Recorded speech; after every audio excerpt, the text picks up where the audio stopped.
అవును, మీలో ఎంతమందికి ఇలా అనిపించింది కామెంట్లో చెప్పండి చూద్దాం. అలా పడుకొని నైట్ అంతా ఆలోచించి మార్నింగ్ అలారం పెట్టుకొని లేచాను. వెంటనే రెడీ అయ్యి అందరికంటే ముందే స్కూల్కి వెళ్ళాను. ఆ రోజు హార్ట్ కొంచెం ఫాస్ట్గా కొట్టుకుంటుంది. ఎందుకో హార్ట్ కొంచెం బరువుగా అనిపించింది. ఎలా చెప్పాలని చాలా ప్రాక్టీస్ చేశా, కానీ యాక్చువల్గా ఎలా చెప్పాలో ఇంకా తెలియదు.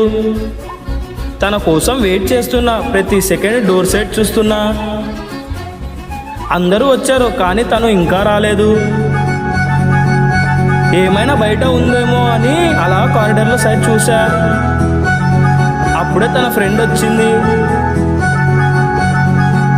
హాయ్, తను అక్కడ వెయిట్ చేస్తుంది నీతో ఏదో చెప్పాలని. అప్పుడే నా హార్ట్ ఒక్కసారి స్టాప్ అయింది. ఏం చెప్తుంది? నెక్స్ట్ ఎపిసోడ్ చూడాలంటే సబ్స్క్రైబ్ కొట్టి కామెంట్ పెట్టు.